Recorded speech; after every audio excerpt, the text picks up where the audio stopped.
We're looking at balancing oversight with independence, and I want to begin by discussing the very uplifting subject of child abduction.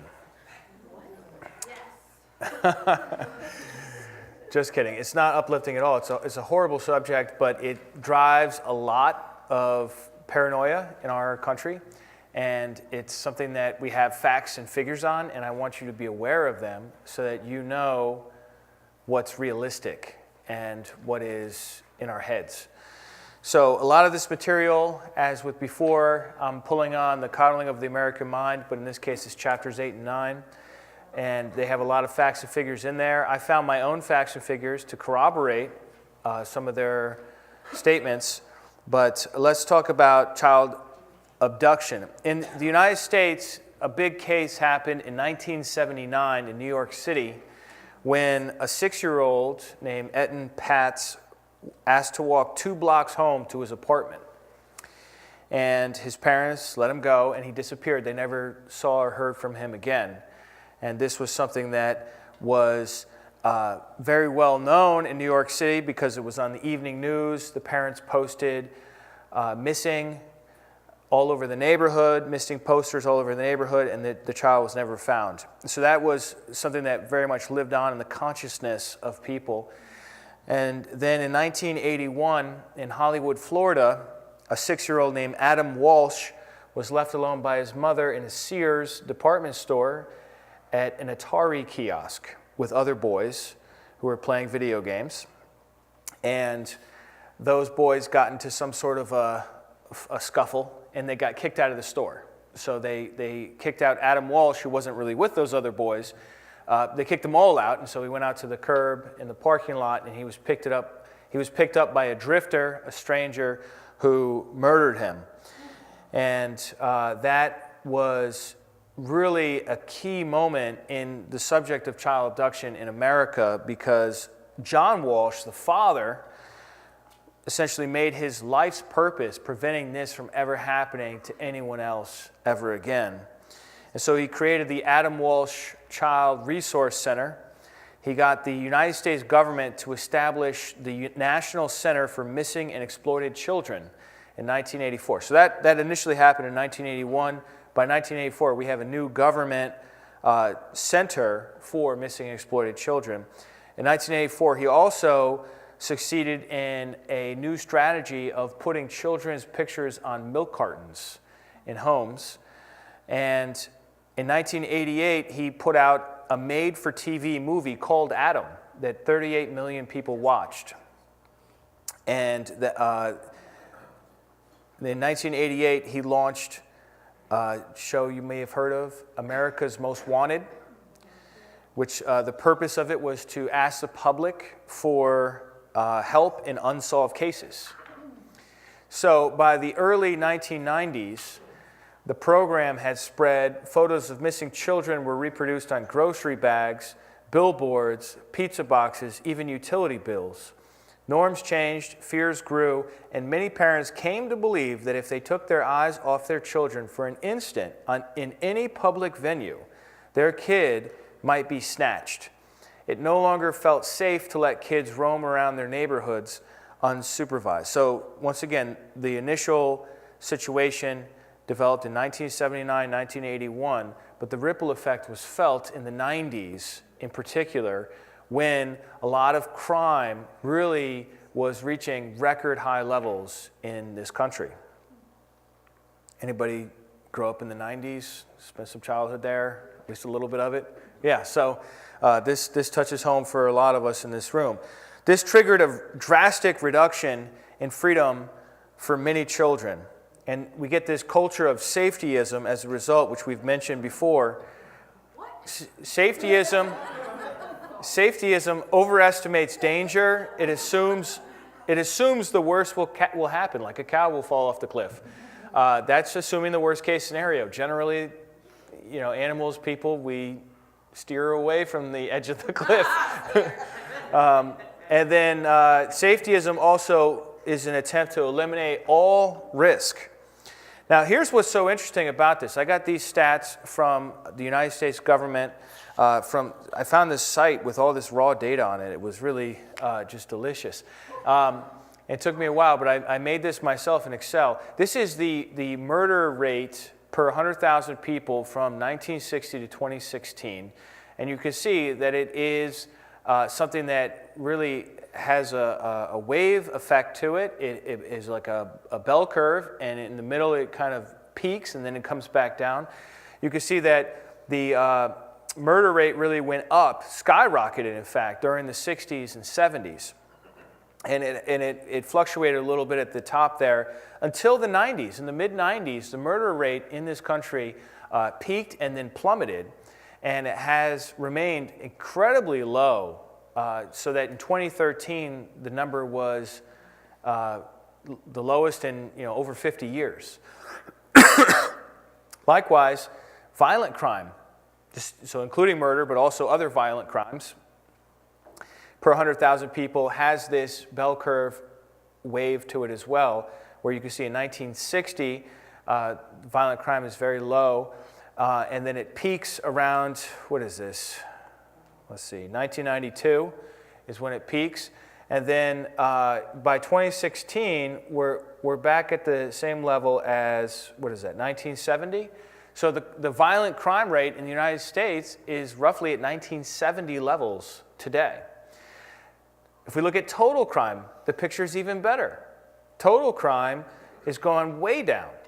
So once again, it went way up, and it's peaking right around that 1992, between 1980 and 1992, total crime is really peaking in the United States. And now it has dropped steadily year after year until we're once again at a rate around 1964, 1965 today. So what does that tell you? I mean, these are facts. That's why I love them, because they're not like somebody's opinion on what happened. I can show you. It's just a site full of raw numbers, just like delicious, right? To a numbers guy. So what does that tell you? It tells you that our society is safer. Look, our society is safer than it was when you were a kid growing up. It's safer now than it was then. That's interesting, right? Now, when we talk about child abductions, the FBI says that 99.8% of missing children cases come home. 99.8% the kid comes back home. The majority of abductions are by a biological parent without legal custody. That's the majority of abductions in the United States. That doesn't mean it doesn't happen and it's not tragic. I'm not trying to minimize it. It's a horrible thing, and it does happen. About 100 children per 70 million in the United States, about 100 children a year. So the chances are 1 in 700,000 that a child could be abducted by a stranger. Haidt goes on to make the point, nevertheless, the fear of crime did not diminish along with the crime rate. And the new habits of fearful parenting seem to have become new national norms. American parenting is now wildly out of sync with the actual risk that strangers pose to children. Which is why we get memes like this. I'm a wooden spoon, lead paint, no car seat, no seatbelt, no bike helmet, bed of a pickup, riding, garden hose, drinking survivor. And everybody that grew up really before the 90s says, yeah, I never wore a seatbelt either, and I'm still alive, right? Of course, we're not talking about those that died wouldn't be able to say that, right? Now, look, some changes are helpful, right? I don't really care about the garden hose, but you know what? If you're in a car and you're not wearing a seatbelt, you're just putting yourself in danger. There's no benefit of getting in car crashes without a seatbelt. It's not like my son with the phone, the story I mentioned before, where it built a little resilience in him. Getting messed up in a car wreck doesn't build resilience in you, okay? So there are certain safety precautions that are in place now that are there for good reasons, and they help us, like car seats and bike helmets and these kinds of things, right? But at the same time, we can go overboard as parents into what we call paranoid parenting. And that's where you are telling your kid, watch out for the falling cow. Because who knows? There are cows up there, there's a cliff. Don't walk near that cliff. The cow could fall on your head. That's too far. See what I'm saying? So paranoid, if you are a paranoid parent and you are always warning your children of fears and dangers, whether they are realistic or not, it teaches the kid certain things. What it teaches the kid is that the world is a scary place I cannot face alone. It teaches the kid that they're fragile, in need of constant protection from an adult or an institution. This is something that they found on the college campuses from 2013 to 2017 in particular, is that the kids are overwhelmingly seeking institutional intervention to deal with their problems because they have no ability to deal with it among themselves. They really believe that only authoritative institutions can fix issues. People outside of my circle, if you grow up in a paranoid situation, people outside of my circle of trusted adults are dangerous. I'm the center of the world. My emotions and needs determine reality, not those of my parents or others. I'm the most important person in the room. So that's one side of the story. And what happens is that these kids go off on their own, and the one thing that they can't handle is failure. Because failure and danger are things that they were prevented from experiencing because of the protection of their parents. And they can't handle disagreement. And, let's face it, real adult life is full of annoyances and frustrations and failures and things you started and you never finished. And those few things that you finish, and a lot of times you found out it wasn't even worth it. Right? You ever do that? You read a book and you're like, I'm going to finish this book, and you push and you push and you push. You keep thinking it's going to get better. And you get to the end of that book and you're just like, wow, I read this whole book and I should have stopped at page 50. And then there's other times where, and you can't predict it, and that's life. Life is unpredictable and confusing, and you know what? You got to be tough. You got to be able to handle situations in life. But then there's the other side of the story, the flip. So that's one side of parenting, which I called paranoid parenting. Then you have the other side of parenting, which exposes kids to chronic stress, and that is where the parents are too busy, so they neglect kids. And they expose the kids to too much instability, constantly moving from one place to another, or mom has a new boyfriend this week, or dad's gone again. Because of a lack of supervision, they encounter sexual content, drugs, crime, etc. They experience chronic stresses that are toxic and can cause lasting damage rather than building resilience. Okay? So this is what I'm talking about, getting a balance between these two things. Totally neglecting your kids. Like, I'm free range. Like, I just put them outside, lock them out of the house, I let them in at the end of the day. Okay, well, if it's 30 degrees out, that's not a good parenting strategy, is it?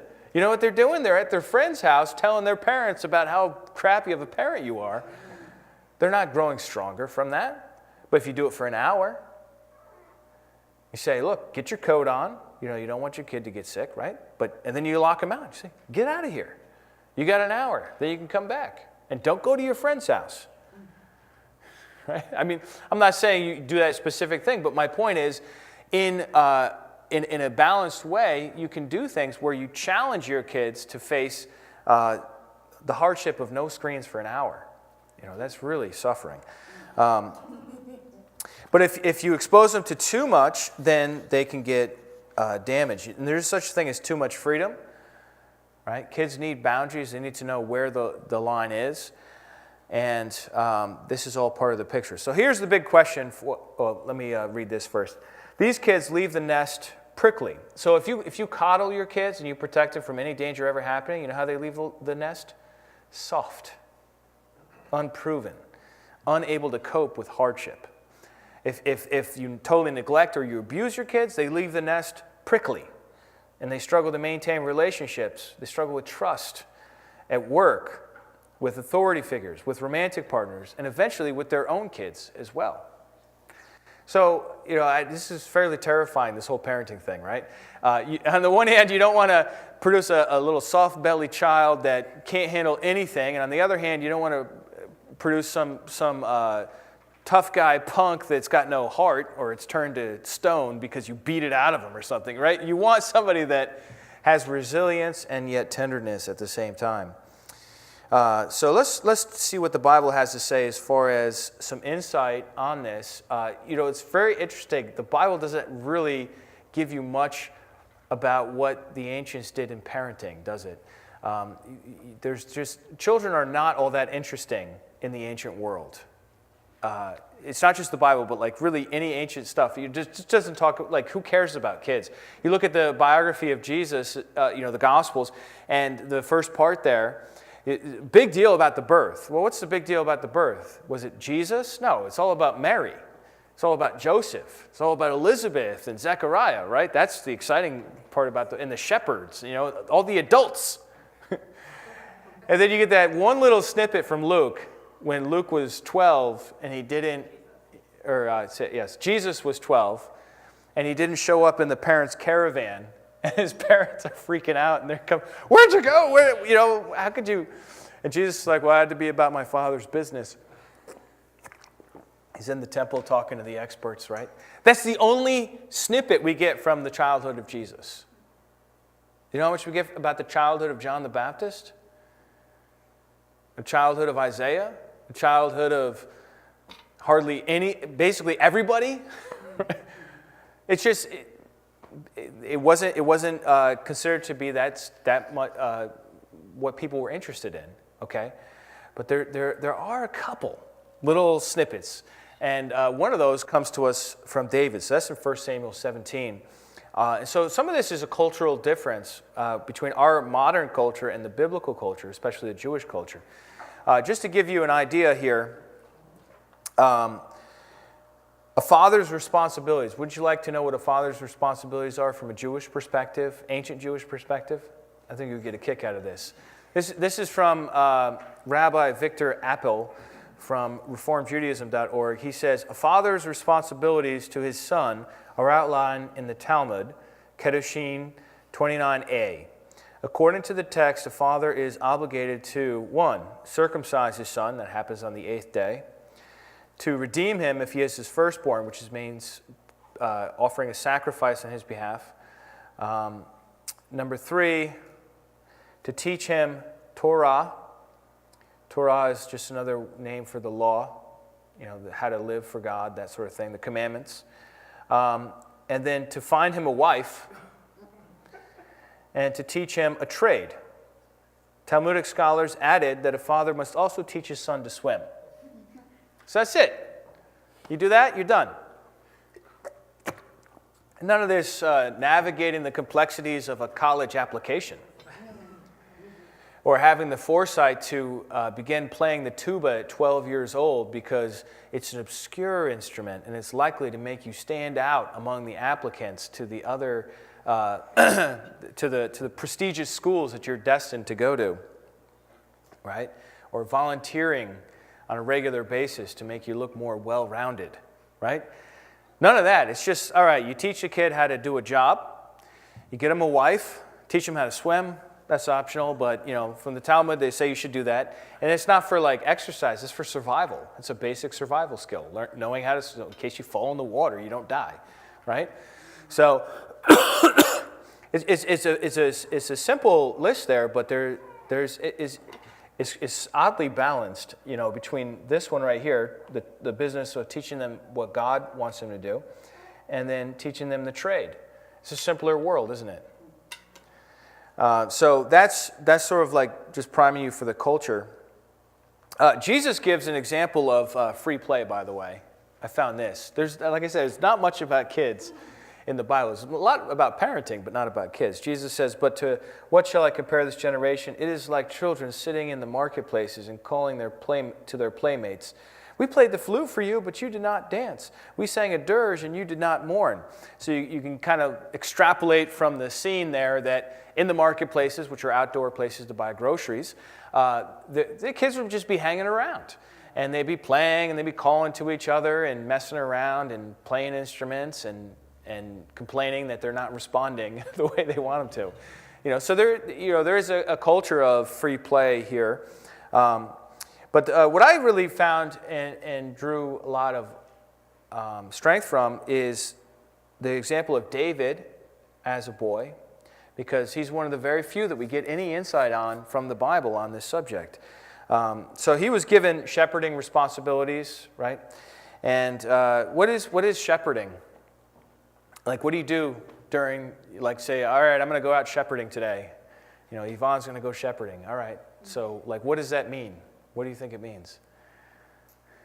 You're responsible to see that none of them die. Okay. So make sure they don't die. But, like, what are you actually doing? Feeding them. Yeah. Feed them and make sure they have enough food. I would say probably the majority of the day is spent something like this. Yeah. You're watching the sheep. It's not like they do much. They don't fight with each other. They don't build things. They just right? I mean, they're just walking around doing nothing, right?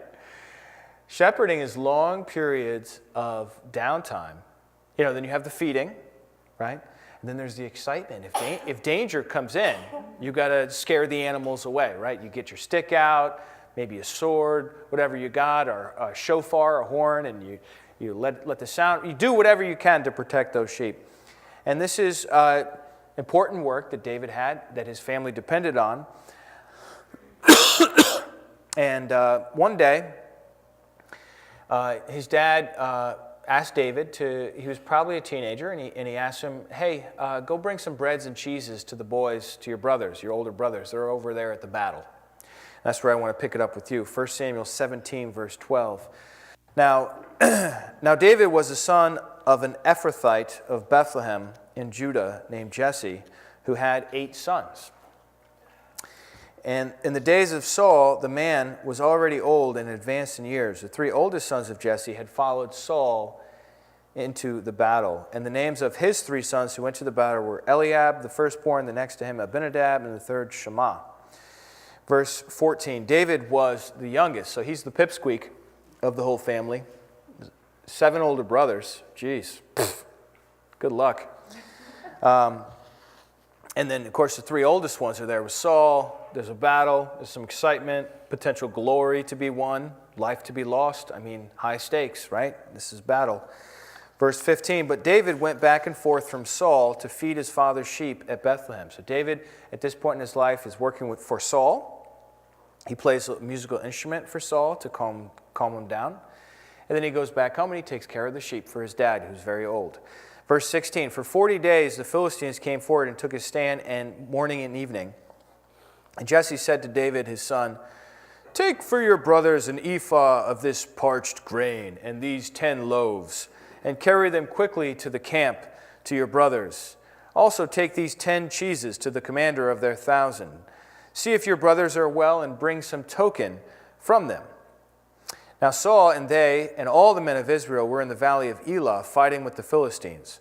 Or maybe just thinking about fighting with the Philistines. Verse 20, and David rose early in the morning. I mean, mind already blown. If this is a teenager, think about this responsibility. The responsibility is take this grain, these cheeses, and whatever the other thing was, and I want you to bring them this distance, probably miles away. I want you to figure out how to get there. There's no GPS, no smartphone. You get over there. You can do that. And I want you to do this thing. I want you to speak. He expects his teenage son to speak to the commander of his oldest sons in such a way as to do something good, right? How many of you who have teens would want your teenager speaking to your other kids' bosses? Your adult kids' bosses. It would be terrifying because teens are notoriously disrespectful and uncouth and lack basic etiquette skills, right? But there was an expectation that this boy could do the job. He was trained this way. He was parented this way, that he could go on a journey. He could bring the stuff. He could talk to the commander of his oldest brothers, who were probably in their 30s at this point, even though David was probably a teenager, and that he would not screw it up, and he would be able to come home and he would be okay. That's a lot of responsibility, right? All right, look at verse 18, or where were we? 20.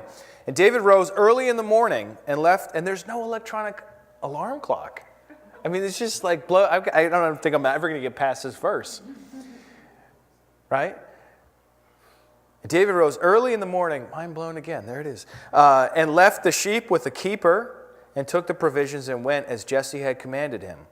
And he came to the encampment as the host was going out to the battle line, shouting the war cry. And Israel and the Philistines drew up for battle, army against army. And David left the things in charge of the keeper of the baggage and ran to the ranks and went and greeted his brothers. There's nothing in the text here that makes a big deal out of David's behavior.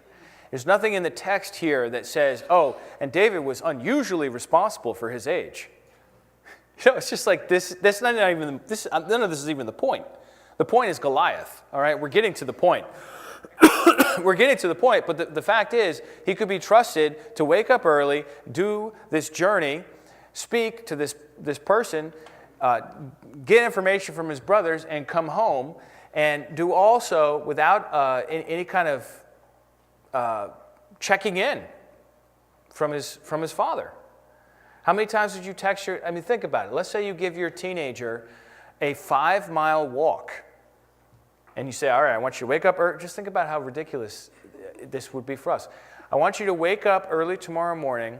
I want you to carry this heavy bag. I want you to walk 5 miles. I want you to talk to this important person who, if you screw it up, is really going to cause major problems for people that I love. And then I want you to return and report back accurately what's going on. Would you give your teenager that job? I think we have low expectations as parents. This is not, like I said, this is not the point of this story. It's just like, yeah, he brought the cheeses. It wasn't a big deal. Verse 23, as he talked with them, behold, the champion, the Philistine of Gath, Goliath by name, came out of the ranks of the Philistines and spoke the same words as before. And David heard him. All the men of Israel, when they saw the man, fled from him and were much afraid. And the men of Israel said, have you seen this man who has come up? Surely he has come up to defy Israel. And the king will enrich the man who kills him with great riches, and will give him his daughter and make his father's house free in Israel. Verse 26, and David said to the men who stood by him, what shall be done for the man who kills this Philistine and takes away the reproach from Israel? For who is this uncircumcised Philistine, that he should defy the armies of the living God? And the people answered him the same way, so shall it be done for the man who kills him. Now Eliab, his eldest brother, love this part. Eliab, his oldest brother, heard that when he spoke to the men, and Eliab's anger was kindled against David, and he said, why have you come down? And with whom have you left those few sheep in the wilderness? I know your presumption and the evil of your heart, for you have come down to see the battle. And David said, what have I done now? Was it not but a word? Just talking. What's the big deal, brother? Look how realistic this is. It's just like my kids, like they just impugn on the older one, just impugns on the younger one, ill intention. It's like, oh yeah, I know why you're really here. You're here to see the battle. Oh yes, you are. I know you. You know how siblings can be, right? And the young was like, what'd I do? Huh? I didn't do anything. I was just talking. Is it illegal to talk? Right? It's funny. All right, so anyhow, doing the math a little bit, 8 sons, if David's around 18, maybe a little younger, this guy could be, assuming a kid every year and a half, this guy would be about 30. Depends on how Mrs. Jesse, how quick she was with these 8 kids, getting them out. But the age range could be a little different. But just imagine that for a moment. And a 17-year-old and a 30-year-old, right? And the 30-year-old is just like, What do you think? You don't know anything. You're such an idiot. Like, you're a teenager. Like, my kids are your age. Not quite. But you know what I mean? Like, you have that mindset. I have friends who have kids your age. You know, that dynamic. Verse 30, and he turned away from him toward another, David did, and spoke in the same way, and the people answered him again as before. When the words that David spoke were heard, they repeated them before Saul, and he sent for him. And David said to Saul, let no man's heart fail because of him. Your servant will go and fight the Philistine. And Saul said to David, you're not able to go against this Philistine to fight with him, for you are but a youth. Other translations, you're but a boy. You're just a kid. You can't fight this guy. And he has been a man of war from his youth.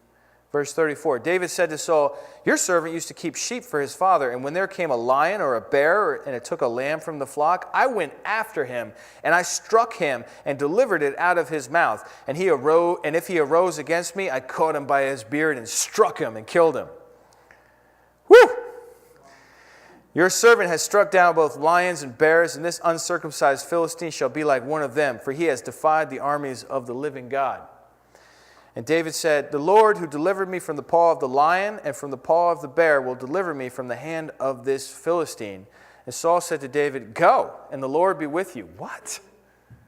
Saul, you're going to put the fate of the entire army, potentially the whole nation, in the hands of this kid? Yeah. And you know what? It was the right decision.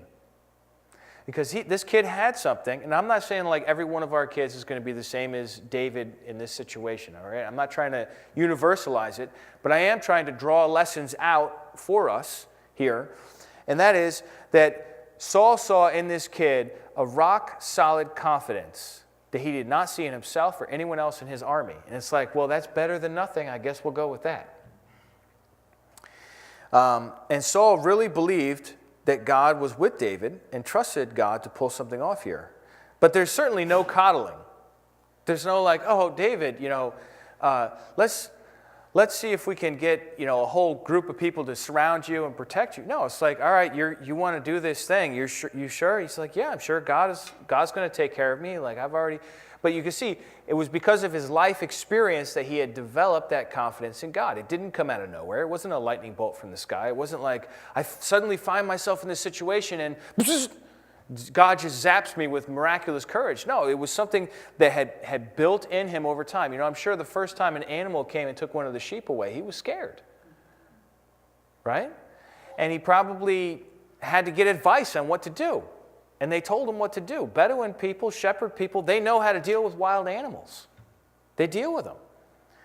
And you make noise and you chase them off and you carry a sword and you do whatever he said right there. I mean, this is their world. But that didn't come from nowhere. That came from training. And I bet that training was supervised when he was young and vulnerable until he was able to handle it himself. Right? But now we're seeing the fruit of that in somebody who is properly trained, so that as a teenager, he's not looking at a wild animal. He's looking at this Goliath. And he's thinking, David's thinking, who does Goliath think he is? Everyone else is thinking, I'm going to die, I'm going to die, I'm going to die, I'm going to die. David's thinking, who does he think he is? We represent, we're the armies of the living God. Who is this uncircumcised? Like, who is he even thinking? What kind of an idiot is this? He's going to challenge the armies of God? I'll take care of it. Verse 38, then Saul clothed, this is safetyism interrupting here. Then Saul clothed David with his armor. He put a helmet of bronze on his head and clothed him with a coat of mail, and David strapped his sword over his armor, and he tried in vain to go. Do you know what that means? He's loaded on with all this heavy metal, and he's trying to go. He can't go. He can't go. Of course, Saul's like the tallest guy in the kingdom. And probably was not the right size for David, whatever he gave him. There's little David, you just like imagine a kid wearing his father's clothes and they're just drooping off him, and except there's all this heavy metal, and he's rattling around, he's got this big sword. He can't go. He tried in vain to go, for he had not tested them. Then David said to Saul, I cannot go with these, for I have not tested them. Yeah, that's it. I haven't tested these out. I can't go with them. So David put them off. So why do you think they put the armor on little David? It was to keep him safe, right? That's the purpose of armor? Right? But think about it for a moment. Let's say he's got all the armor on him, right? And he's trudging down. The battle is going to be in a valley, okay? So you have the Philistines and the Israelites. So David's trudging down. He's getting down to the bottom of the valley. And, he could trip and fall down, right? And that would be embarrassing. Or once he gets down there, if Goliath hits him with the sword, well, maybe that metal will protect him a little bit. Okay? But what is the consequence of all that safety? He's got no mobility, no speed. And what does he really need? We know what he needs. He needs to do this. He needs to whip that little stone around and do his shepherd best to take down this new lion. That's what he needs to do. And all that safety is, what is it going to do? It's going to get him killed. Crazy, but it's true.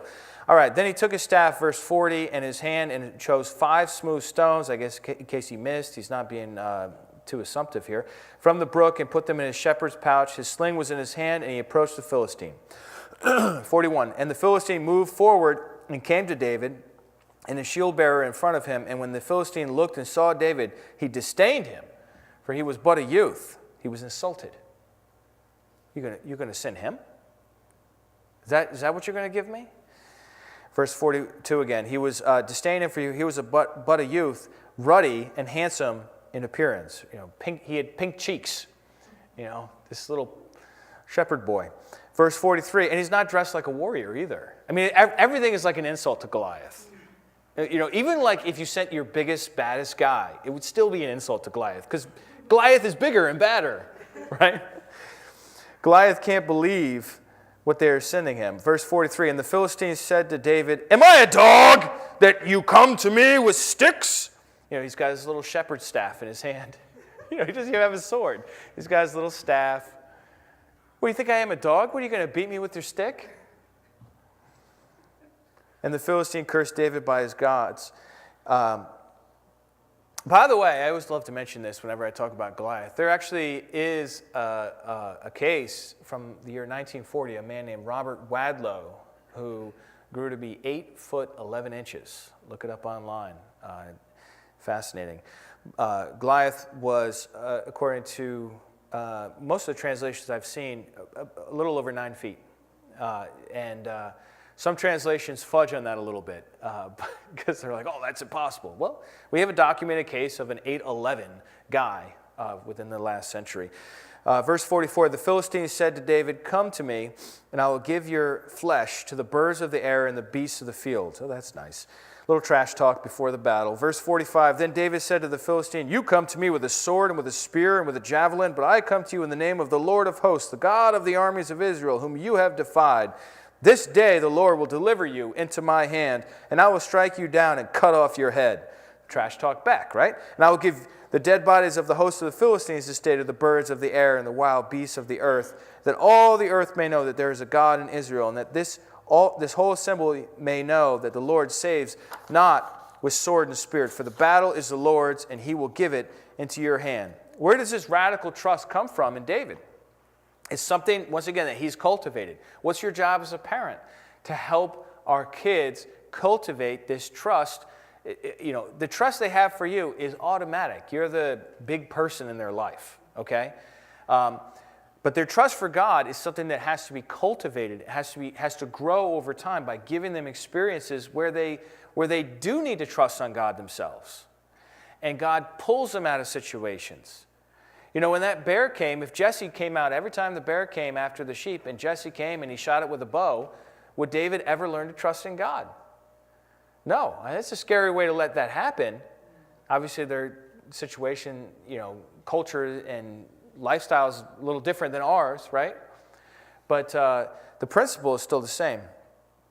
Verse 48, well, let me ask you this. Do you think the public school system taught David to trust in God? It came from his parents. It came from his parents, and it came from his own God experiences. That's where that trust came from. You want your daughter, your son to be like this, to be able to do heroic things in whatever field of life they happen to find themselves, then this is what needs to happen, some way or another. Verse 48, and the Philistine arose and came near and drew to meet David. And David, this is the craziest part of all, David ran quickly toward the battle line to meet the Philistine. He drank the Kool-Aid. I mean, whatever he says, he God and this, he believes it. He's going full bore. He's ready to do this. And you know the rest of the story, right? He puts his hand in, he whips that sling around, and he shoots that, and it hits the Philistine, and the Philistine falls down dead. David doesn't take any chances. He goes up to that Philistine. He stands next to him. He pulls out the Philistine sword, cuts off the head of the Philistine. Goliath takes that head in his hand, goes back to Saul. Is this what you're looking for? No, I'm just... He didn't really say that. But it says that, after the whole battle, he was still there holding the head. It's just like, look what I did. Okay, different time. Obviously, this is an extreme example, but it shows the major cultural differences of giving limited responsibility and then trusting and seeing that can pay rich dividends as the child crosses the threshold into adulthood. We can see this pattern of God working with people as well. When God sends Moses to Pharaoh, Moses says, I can't do that. I'm not qualified. God says, what's that in your hand? He says, it's a staff. God says, throw it on the ground. He throws it on the ground, turns it into a snake. Whoa. God says, pick up the snake. Now we've got a moment of faith. We've got a crisis, right? And what does he do? He reaches down, and he says pick it up by the tail, too, which is the wrong end. And he picks it up by that, and it turns back into a staff. God's just established something with Moses. You trust me, I got your back. And I'm God, I can do things like turn sticks into snakes. Right?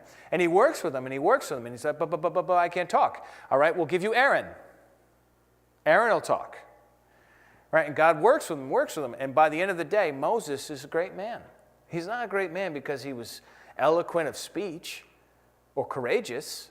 He's great because he trusted in God, and God got him to that place. So that's what we want to do as parents, is to equip our children for life, real life. Help them to rely on God more than us and commission them. And then, of course, remain available to advise. Once the kids are out of the house, doesn't mean like we cut ties and we never talk to them again, right? We want to be available to advise our children. And so this all begins, let's just make it real, this all begins with little things, okay? You give your child the responsibility, I want you to clear the table and wipe it. We just went through this the other night, right, dear? I want you to clear the table. Oh, I can't do that. Oh, that's 2 jobs. I already set the table. Oh. My brothers don't have to do it. Seriously, that's a tamed down version of what happened when we asked one of our kids to do that. Right? I already set the table. How could I possibly clear it too? They clear it, then they disappear, and they go play on the screen, and it's like, whoa, you didn't wipe the table. Yeah, in a minute, Dad. In a minute. You got to fight that fight. We have to teach them that responsibility, and it starts at the younger ages. What blew my mind about those sheets in the back about the different chores and ages and stuff is how young they start the kids on these different things. It's like 9 months to 24 months. They already got the kid helping with putting stuff away, with some basic kitchen stuff. Obviously all very, very supervised. You're not having the kid put away your fine china, right? I mean, use wisdom. So then, all right, let's say you succeed, you get the kid to clear the table. Well, first of all, you have to show him or her how to do it, and then you do it together, and then they do it on their own. And then as time moves on, you make a schedule. You're like, all right, Monday, Wednesday, Friday, you're on table duty. That's your job. Now look, this is when you find out if they're ready for that responsibility or if they need more training.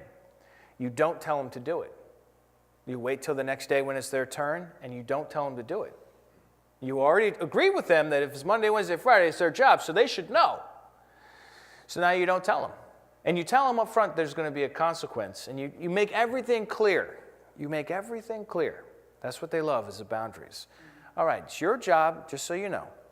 Monday, Wednesday, Friday, you're going to clear the table. You're going to wipe the table. And if not, you get no screen time for the rest of the night. And I'm not going to tell you to do it. You're just going to do it. Okay, you got that? Oh, yeah. Yeah, I can do it. It's not fair, but I can do it. I can do it. All right, well, that's our arrangement. You understand it? Okay, all right. You know that Wednesday happens every week, right? Okay, yeah, all right. So then Wednesday comes, and you know what the kid does? Nothing. So then what do you do as a parent? You go down, you get the kid, and you say, look, you didn't do the job, so now you have no screen time for the rest of the night. Let me have your device, or whatever it is. You know, your kids are all different ages. They're into different things. You know, they're you know, maybe it's just no dessert, and they have to sit there and watch their sibling eat dessert. But look, if this is motivated in true love, how else are we going to train them if they don't learn this responsibility? And then, all right, now they do it. You praise them to the ceiling. Oh, who cleared this table? Did you see? You start talking to the other siblings. Did you see your brother? I didn't even ask him. He just figured it out. Right? And now it's like, yeah, I can. Right? I mean, this is not rocket science. In your bones, you already know what you have to do with your kids. But we get weary, don't we? And we get sucked in, like Marianne shared, into the whole back and forth, fight with each other. And it's like, before you know it, you're justifying and you're arguing. No. This is the rule. This is the consequence. We're not going to talk about it. This is not a debate. I'm the parent. You're the child. This is the rule. This is the consequence. By arguing, you get the consequence. So, and it's not to be mean, it's not to be harsh, it's to help them be able to handle the responsibilities that they need at an age-appropriate time in their life. All right, let me just wind things down here. Jesus says, one who is faithful in a very little, this is Luke 16:10, one who is faithful in a very little is also faithful in much. That's the whole principle of parenting right there. You give your kids just a little bit, until they can master that, and then you give them a little bit more and a little bit more and a little bit more, and it's not about making your life easier. It's about them being responsible and independent, because in the end, they're going to have to live whether you do a good job or not. They're just going to be a pain to everyone else. And one who is dishonest in a very little is dishonest in much. If then you have not been faithful in the unrighteous wealth, this is like the basic things of life, who will entrust you with true riches? And if you have been faithful, this is where we want to be. If you have not been faithful, let's cancel that. If you have not been faithful in that which is another's, who will give you that which is your own? The way we want to be is we want to be faithful with the little that we're given. And we want our kids to be faithful with the little they've been given, and then they get more. So here's my conclusion. If you do everything for your kids, that's not loving. It's just not loving. And if you are neglecting your kids, or physically or emotionally, whatever, abusing your kids, we already know that's not loving, right? The loving thing is to give them the balance between that oversight, because they need oversight. They're like half-cooked muffins. You know, I mean, you can't expect them to do everything on their own, right? They're half-baked. You know, it takes time for them to get fully cooked. And so they do need oversight, but they also need independence. And that's something that grows over time. I think you get my point.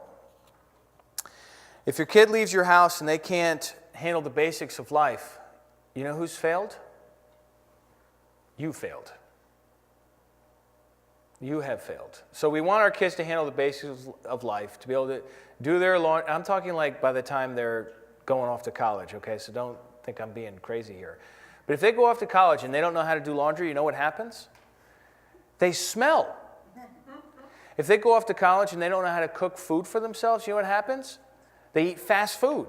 You ever heard the expression freshman 15? You get all this extra weight because you don't know what you're doing. Right? And so it's not loving. The loving thing is to train them so that they can leave the nest prepared.